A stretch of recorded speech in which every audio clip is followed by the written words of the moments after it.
Hi there, here's a warm-up and play-along for The Wind Cries Mary by Jimi Hendrix. A couple things to review before we get started.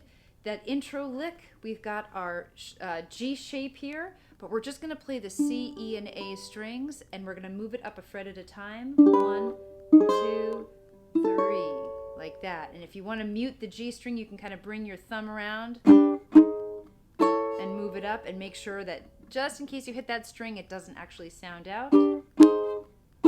And remember the count. 1, 2, 3, 4. 1, 2, 3 again. 1, 2, 3, 4. So 1 and 2, pause.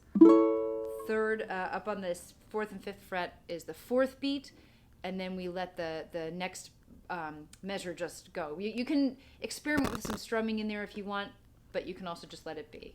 1, 2, 3, 4. 1, 2, 3, 4.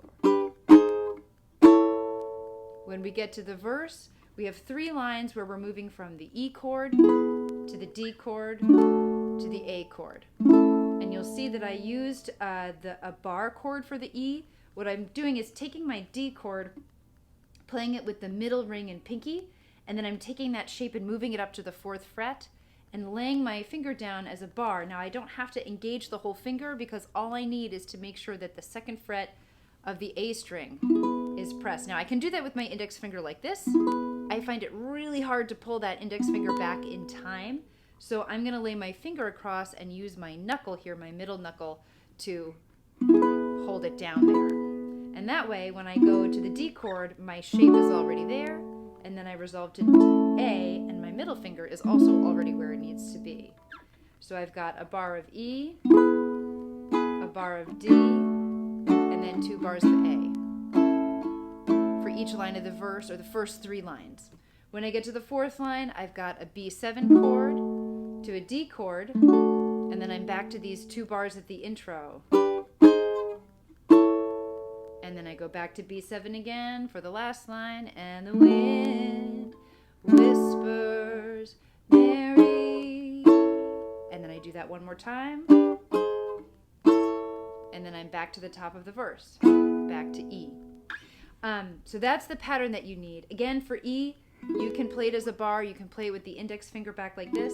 You might also just decide to forget the whole thing and just play E7. That's fine. It gives it a little bit of a different sound. I don't think it's what Jimi's playing, but it certainly works. It doesn't totally ruin the song, but it does change a little bit of the sound of it. I will leave that up to you. Let's play it through. One last note. March strum. 1, 2, 3, 4, and 1, 2, 3, 4, and 1.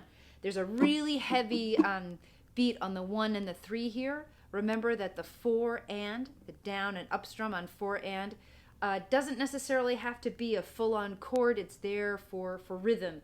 So as I come down this chord progression, 1, 2, 3, 4, and 1, 2, 3, 4, and 1, 2, 3, 4, and 1. Notice that I barely hear that 4th beat in there, and that I'm moving chords on the up strum. So again, that's just there for the rhythm.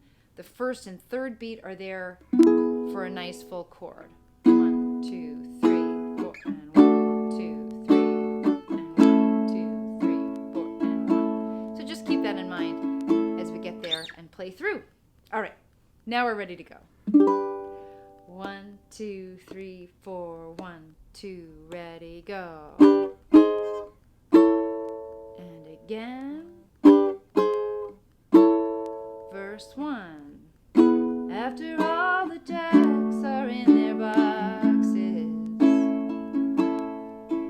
and the clowns have all gone to bed, you can hear happiness staggering on down the street. B7, footprints dressed in red, intro chords, back to B7, and the wind whispers Mary again. Verse 2, and a broom is drearily sleeping of the broken pieces of yesterday's life. So